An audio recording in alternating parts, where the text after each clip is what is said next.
Welcome to the second annual California Hall of Fame Awards Ceremony. Please welcome the Governor of the great state of California, Arnold Schwarzenegger, and our First Lady, Maria Shriver.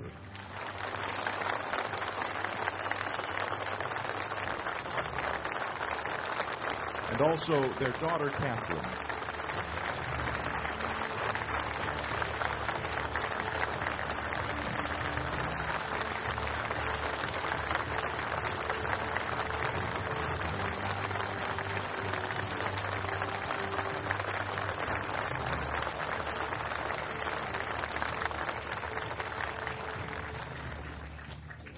Now, welcome Pat Splinter, Committee Chair of the California Hall of Fame.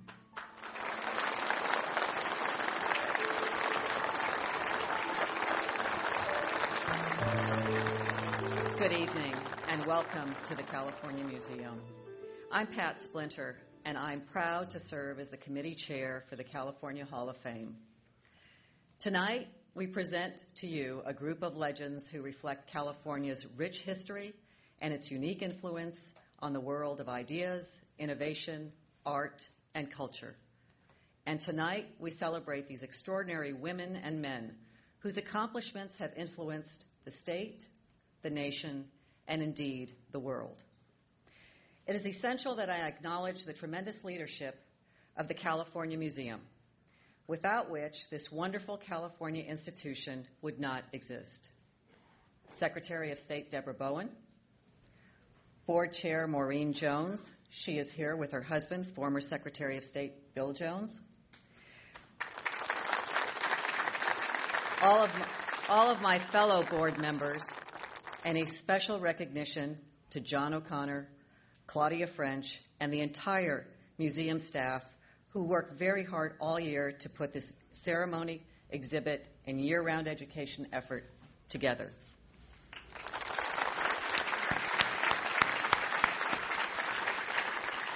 I would like to recognize our newest visionaries and presenting sponsors. Accenture, represented here tonight by Jans Ingerland, Managing Director for Accenture's California Public Service Practice. Chevron Corporation, represented by Peter Robertson, Vice Chairman. And Wachovia Corporation, represented by Howard Haley, Executive Vice President, Commercial Banking Executive for the Western Region. The generosity of these three corporate leaders makes the California Hall of Fame and our year-round education operation possible. Jans, Peter, and Howard, you have really stepped up in such a significant way. Thank you.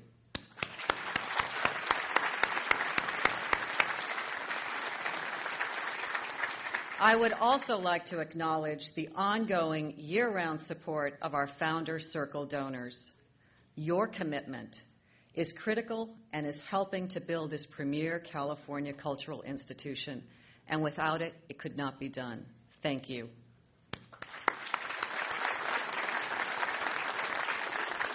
A special thanks to our friends at Comcast, Karen Monroe and Gilbert Martinez, for all their support. They are our partners in multimedia.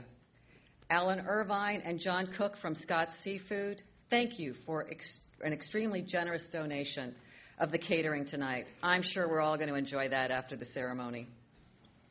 And finally, I would like to thank and introduce to you a woman whose energy knows no bounds, whose creative ideas test all the limits, and whose passion for California and this museum is endless.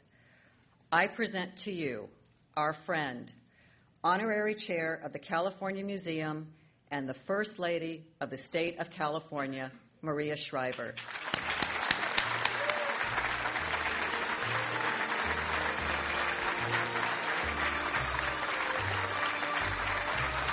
Thank you.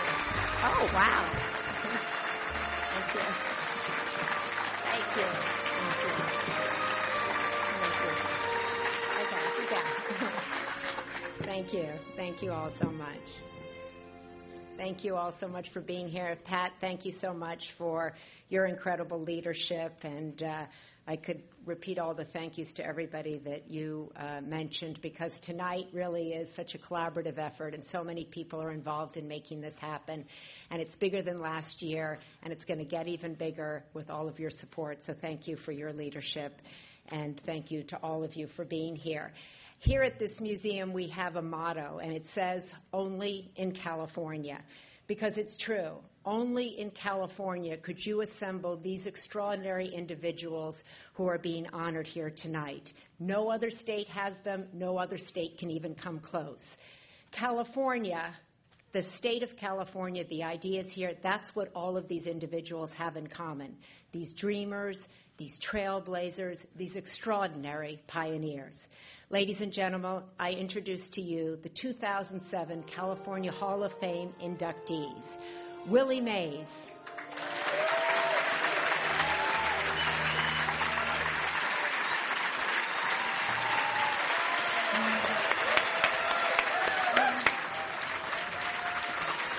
John Wayne, represented by his son Patrick Wayne. Jonas Salk, represented by his son Dr. Peter Salk. The legendary Rita Moreno. The incredible Tiger Woods. The genius Steve Jobs. John Steinbeck, represented by his son Thomas Miles Steinbeck. Milton Berle, Mr. Television, represented by his wife Lorna Berle. Governor and Supreme Court Justice Earl Warren, represented by his son Bob Warren. The incomparable Jackie Robinson, represented by his wife Rachel Robinson. And Robert Mondavi, accompanied by his wife Margit Mondavi. Ladies and gentlemen, the 2007 California Hall of Fame winners. And Ansel Adams, and by his son. There you have them all here for their first time. Please sit down. California is where all of these incredible individuals got a glimpse of their own daring. It is here where they risked failing, and it is here where they tried. And because they were willing to dare and they were willing to risk, they all made history. They made our history. They changed their own worlds, and they changed ours. I want to thank each and every one of them for taking the time out of what are incredibly busy schedules to be here tonight. You honor us by allowing us to honor you. Thank you so much.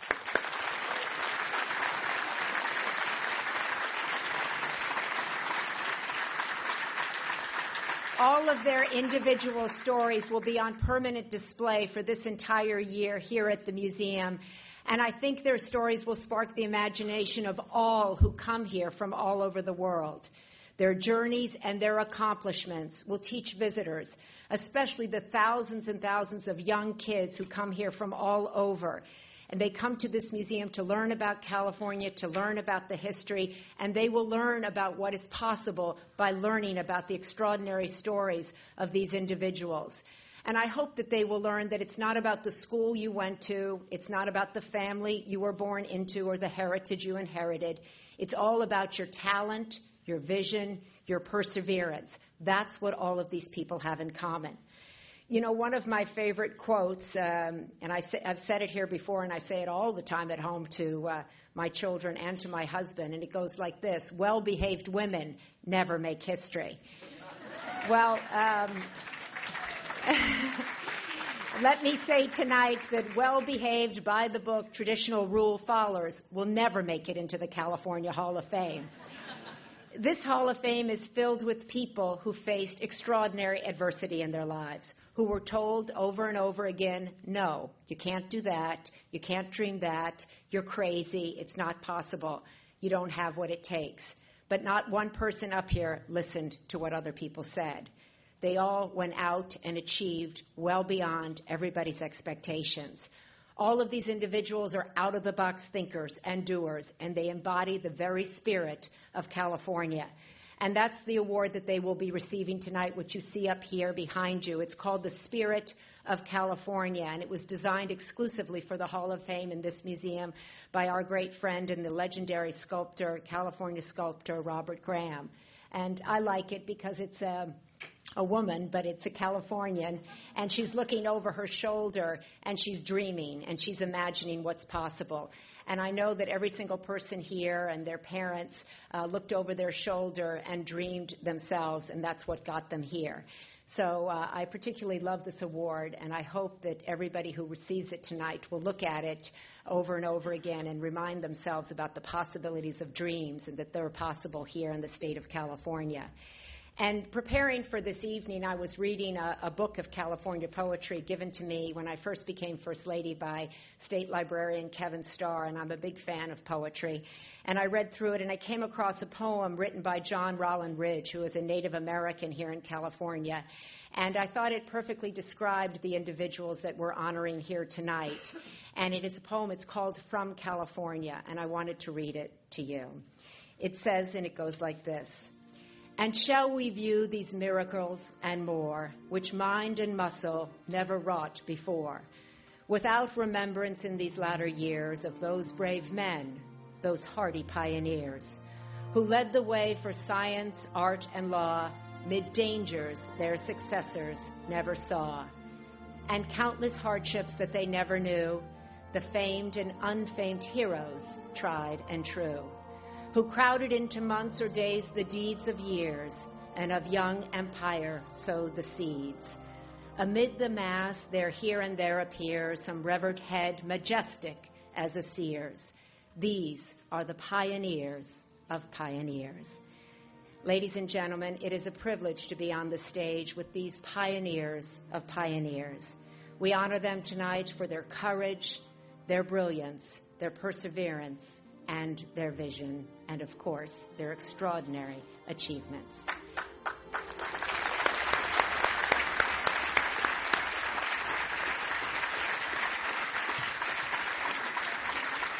And now it's my pleasure to introduce a man who has never seen a hurdle he didn't try to overcome, who's never met a challenge he didn't dare to rise to meet, and who believes that California is the best place on earth to make your dreams come true, and who never listened to people telling him, "No, I tried and it didn't work."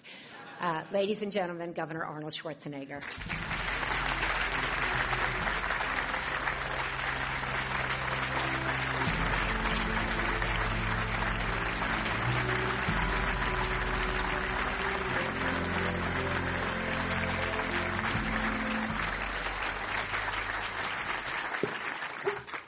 Thank you very much, and thank you, Maria, for the wonderful introduction.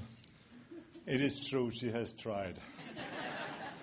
Anyway, it is great to be here today, and I want to thank all of you for being here, and I want to especially thank Governor Davis and Sharon Davis for being here, Lieutenant Governor Garamendi and Patty, Attorney General Brown, and State Treasurer Bill Lockyer, Secretary of State Bowen, and her husband, Mark Nicodem, then State Controller John Jung, Commissioner Steve Poizner, Senator Don Parada, thank you for being here, and Speaker Fabian Nunez and his wonderful wife, Maria Robles, thank you for being here, Secretary George Schultz, my buddy, and Charlotte Schultz, and then Mayor of San Francisco, Gavin Newsom. Thank you all. Give them a big hand for being here today.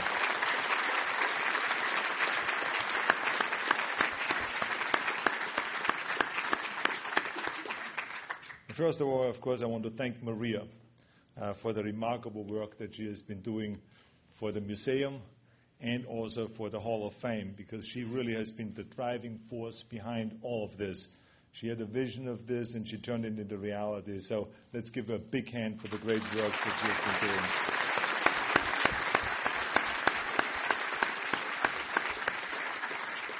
And also a big hand also for the museum staff under the leadership of Claudia French, and also the First Lady's office, her entire staff. Thank you very much for all the help that you've given.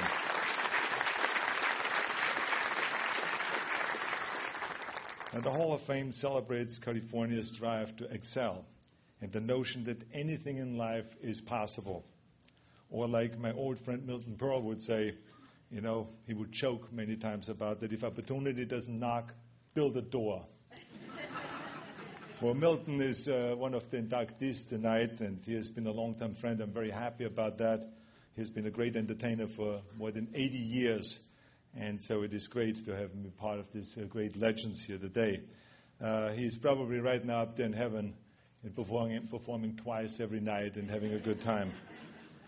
Now, the men and women that we are honoring here are all risk takers, pioneers whose commitment to excellence and breaking barriers has changed the world, whether it is in business, in arts, or in entertainment, medicines, in sports, or even in politics. Yes, so many of the American trailblazers made their mark right here in California, a place I always call the Golden Dream by the Sea.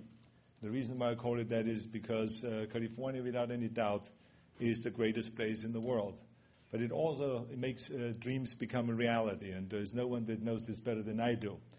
Because I was a kid in Austria and I had big dreams, which is to come to America and to be successful. And because I came to California, I have made all my dreams become a reality and much more. So I wouldn't be standing here today if it wouldn't be for California. And I think that a lot of other people feel exactly the same way. This is the greatest place in the world. And look at these amazing people who are being inducted here tonight. It gives me goosebumps just to think about being in the same place with these great, great legends here. Willie Mays and Robert Mondavi, Steve Jobs, Tiger Woods, Rita Moreno, and so on. I mean, this is absolutely fantastic. And then we have the extraordinary inductees that no longer are with us, but who live forever in our hearts and in our memories, like Earl Warren, John Wayne, Jackie Robinson, Jonas Salk, and Ansel Adams, John Steinbeck, and Milton Berle. Now, the impact these giants have had is absolutely mind-boggling, not only in California and in America, but all over the world. Now, I have tremendous admiration for all of this year's inductees, and I would like to talk about each and every one of them in details. But the program is a little different, where I only do the first one, and then others do others, and then my wife does the last one. So I'm going to follow my wife's instructions on this one here. So the first one is a former governor, Earl Warren. He has been a special inspiration to me, and you will understand very quickly why. The California-born son of Scandinavian immigrants, Earl Warren's life serves as a monument to the American values of decency, justice, and integrity and public service. He was one of the most influential Chief Justice in American history, and he served an unprecedented 3 times as California governor. Chief Justice Warren was a proud Republican, but more than anything, he was a great servant to the people, not to his party. He was a visionary and a builder, and he was so popular that, in fact, in 1946, he was nominated for governor by both the Democratic and the Republican Party. I think it's a nice challenge. It's never happened again. But I think it is something to look forward to in the workforce. Now, he used his powers to embrace and to uplift all of the people. His Supreme Court, the Warren Court, gave life to the Jeffersonian ideal that all men are created equal. And then the Warren Court did some spectacular things. It ruled school segregation unconstitutional. It affirmed the principle of one man, one vote. And it gave all Americans, regardless of race, creed, or color, the right to serve on juries. And it gave all suspects in custody fundamental rights to remain silent and to have legal representation. And in our darkest hour, the new president, Lyndon Johnson, turned to Earl Warren for reassurance. Johnson knew that Earl Warren was the right man, that he was the only man to chair the commission investigating President Kennedy's assassination. So the state of California honors Earl Warren, our 30th governor of the great state of California, the 14th Chief Justice of the United States, for his life of dignity and accomplishment. And to receive this award is Bob Warren, the son of Earl Warren. So let's bring him out here and present him our Spirit of California medal.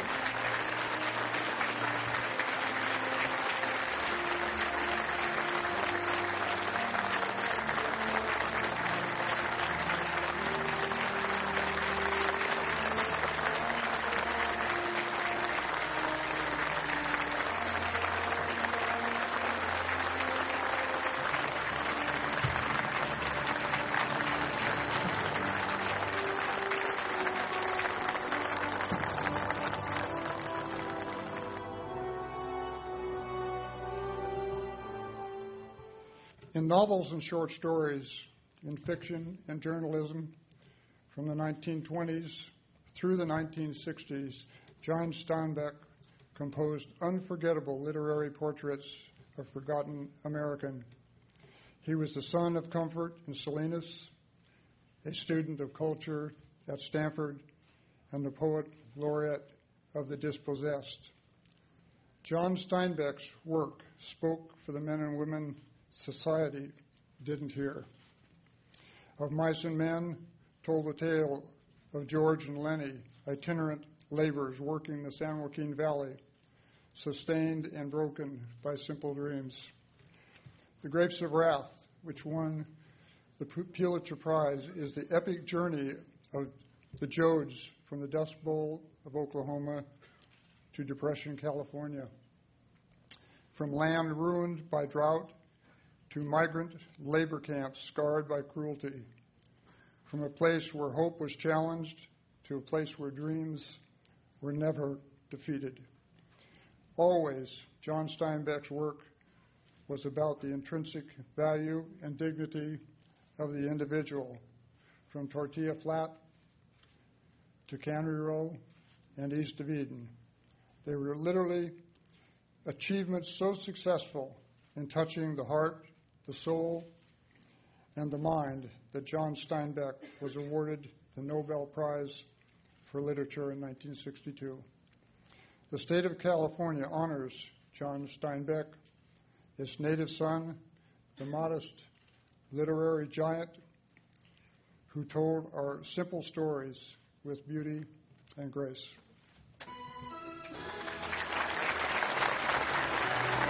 Accepting for John Steinbeck is Thomas Miles Steinbeck.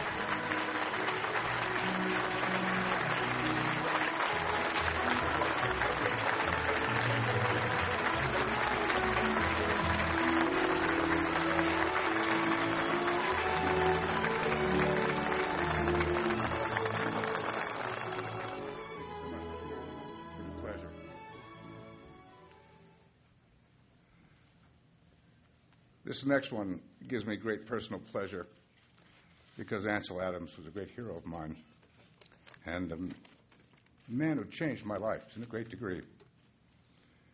In 1906, 4-year-old Ansel Adams experienced the fearsome wonder and power of nature when he survived the San Francisco earthquake. So it made him the same age as my father. He was born in 1902. 10 years later, he made his first trip to Yosemite and marveled at the nature's awesome beauty and immutable grace. He spent the better part of the next 7 decades recording that extraordinary beauty and grace in photographs that would inspire generations for centuries to come.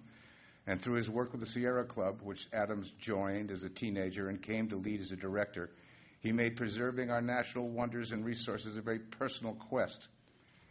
And due in the most small part to his tireless artistic efforts, natural wonders like El Capitan and Half Dome, the great giant redwoods, and the Grand Tetons, Adams' haunting images will last with us forever. A master of the science of photography, Ansel Adams created in his thunderous interplay of shadow and light those works that inspire and generate environmental activism all over the world to this day. It is the work he described quite simply as an austere and blazing poetry of the real. What an understatement. The state of California honors Ansel Adams, the trailblazing visual poet, who carefully coaxed his Deerdorf camera to record those moments of nature and of landscape that will live with us forever. Accepting for Ansel Adams is his son, Dr. Michael Adams.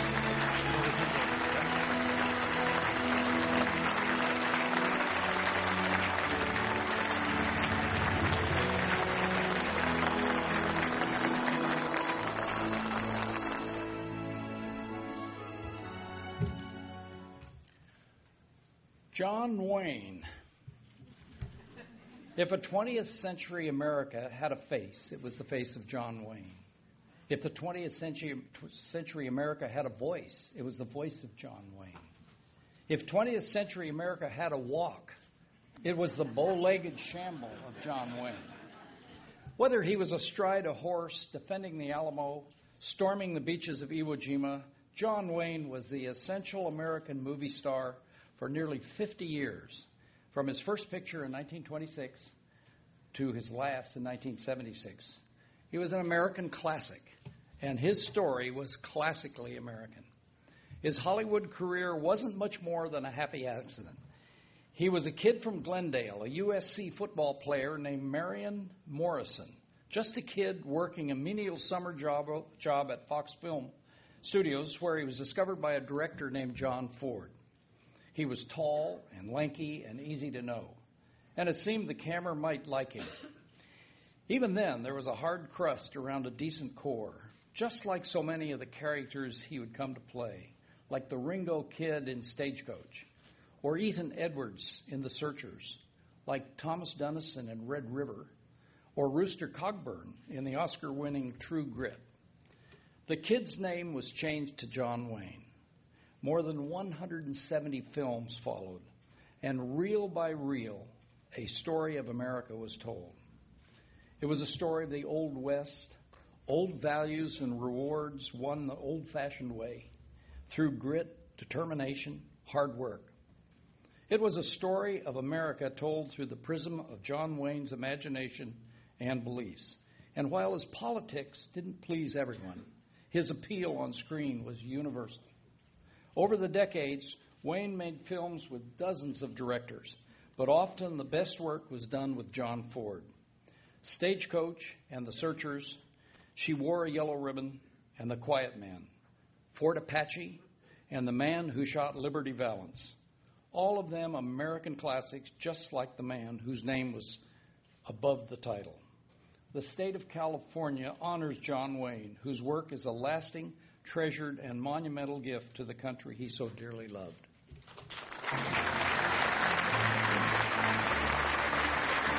Accepting for John Wayne is his son, Patrick Wayne.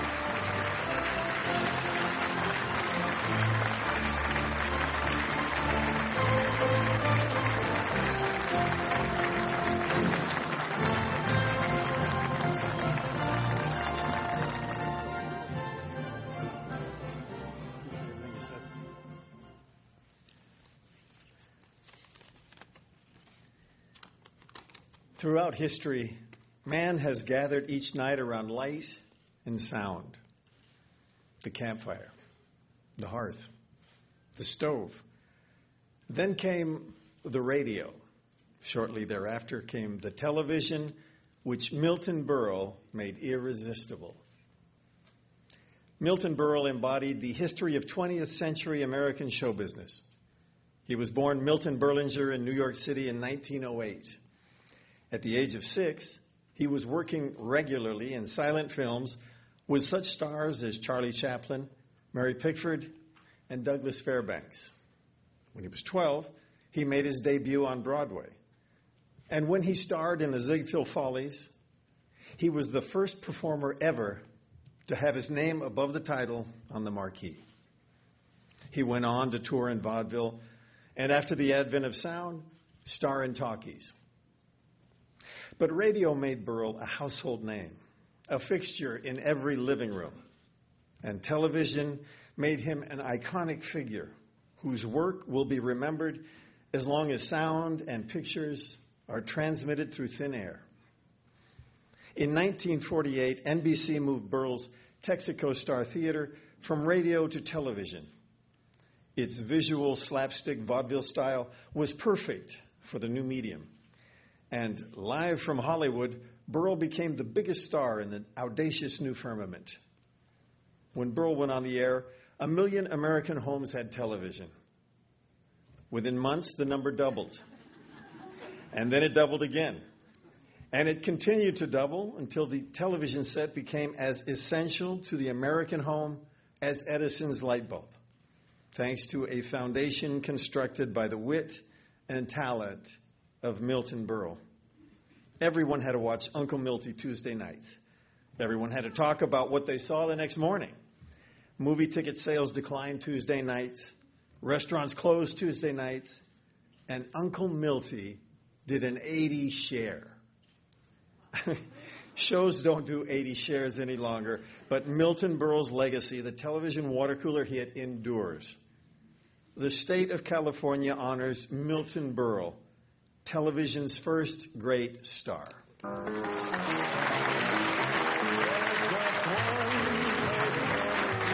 Accepting for Milton Berle is his widow, Lorna Berle.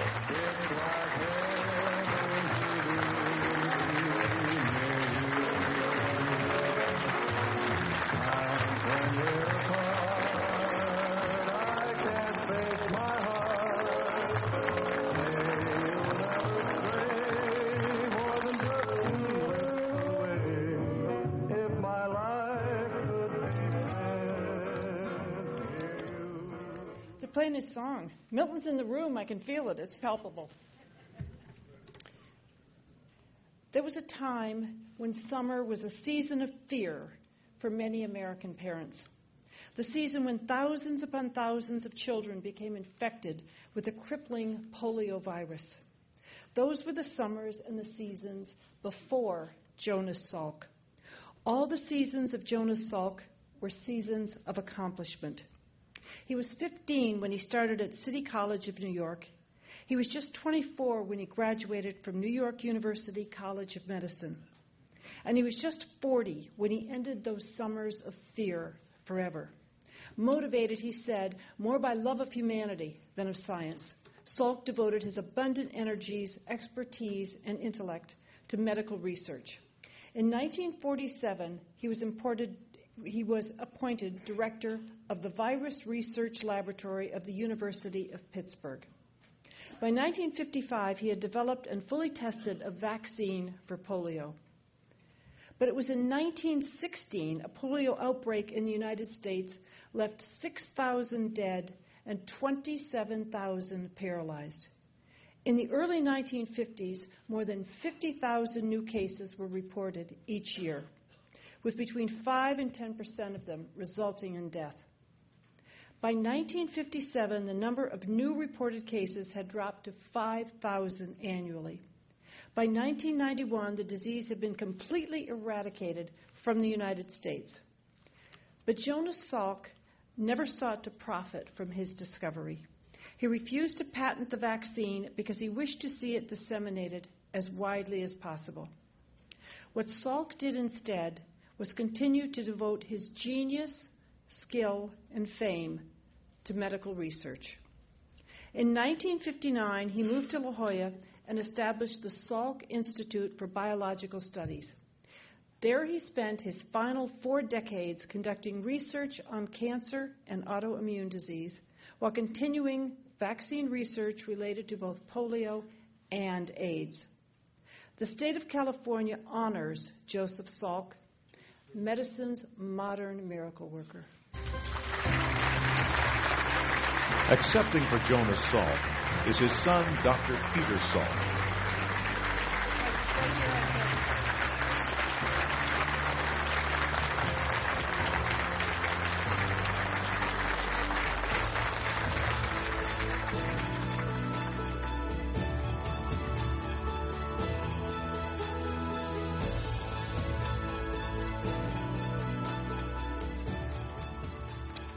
It's a special honor for me to introduce this award to one of my childhood heroes. Jackie Robinson's grandfather was born into slavery. Jackie Robinson's grandchildren were born into a more equitable world he made possible. Jackie Robinson was born in segregated Georgia in 1919. He was raised and educated in an imperfect but less racially divided place called California. After distinguishing himself at Pasadena's John Muir High School, Robinson went on to Pasadena City College and UCLA, where he became the first athlete to win 4 varsity letters in football, basketball, baseball, and track. Then he went out into a world that cared more about the color of his skin than the content of his character or the caliber of his achievements. He served in a segregated Army unit in World War II and came marching home in 1945 to find work playing baseball for the Kansas City Monarchs of the Negro League. Baseball in 1945 was as segregated as the Georgia of Jackie Robinson's birth. But then Branch Rickey, the president of the Brooklyn Dodgers, invited Jackie Robinson to change all that. On April 15, 1947, Jackie Robinson became the first African American to play in a big league baseball game, and the 100-year march from slavery to equality picked up speed. One color line had been broken, and other barriers would inevitably crumble. Symbolism was reality. Sports was real life. Jackie suffered the abuse and degradation, but after him, black children went to Central High School in Little Rock, and James Meredith enrolled in the University of Mississippi. After Jackie, Martin Luther King stood on the steps of the Lincoln Memorial, and Denzel Washington and Morgan Freeman and Halle Berry stood on the stage holding Oscars at the Academy Awards. The state of California honors Jackie Robinson for lighting the torch of freedom and making it possible for all men and women to reach out of the darkness and grasp their dreams.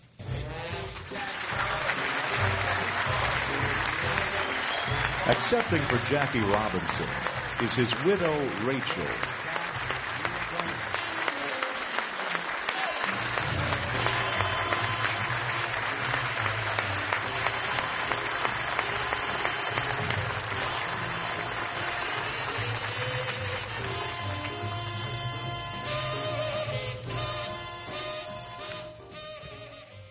Some people dream about the future.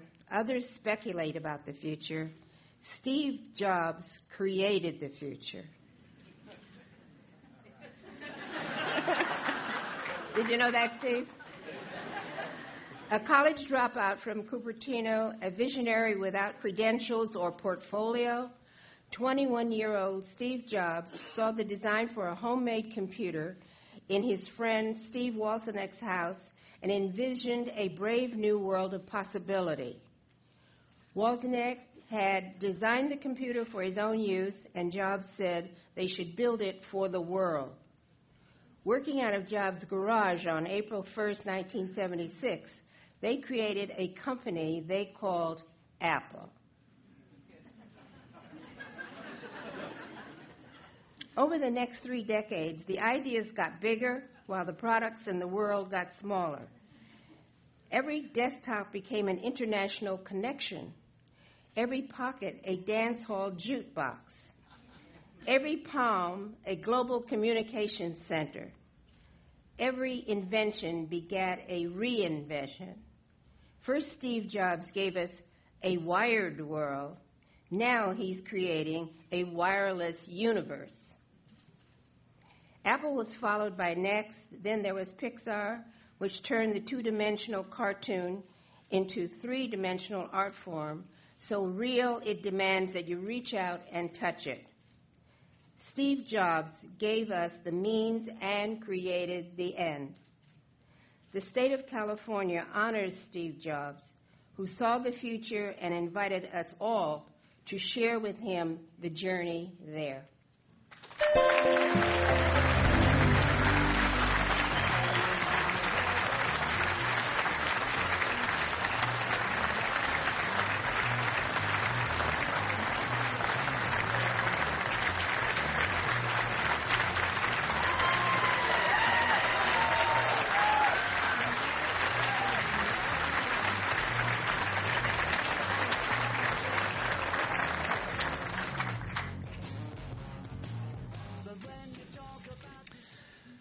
Robert Mondavi's life is the quintessential American success story. It stretches from Main Street in a small town in Minnesota to a valley in California, back to Wall Street, across the Atlantic Ocean, and around the world. Mondavi was born to Italian immigrant parents in that small Minnesota town in 1913. As a boy, he moved with his family to Lodi, California, where his father started a successful fruit packing business. Robert went off to study at Stanford University, and when he graduated, he came back to join the family business, which now included the Charles Krug Winery in the Napa Valley. Together, the Mondavis worked to rebuild a business that had almost been destroyed by Prohibition and the Depression. But Robert dreamed of a different kind of California winery, one that could produce great wines, wines that would rival those produced in France and Italy, wines that would be accepted and enjoyed around the world. In 1966, in Oakville, in the Napa Valley, he founded the Robert Mondavi Winery. He pioneered many fine winemaking techniques in California, including cold fermentation, stainless steel tanks, and the use of French oak barrels. He introduced blind taste tests that proved that Napa Valley wines could withstand any scrutiny and deserved to be considered and consumed with the best in the world. Others followed Mondavi's lead, and today California's wine industry is the fourth largest in the world, behind only France, Italy, and Spain. It employs more than 300,000 workers, generates more than $50 billion in economic value for the state, and ships more than 185 million cases a year, including 43 million to 165 countries around the world. The state of California honors Robert Mondavi for his vision, his leadership, and creating a standard of excellence respected around the world.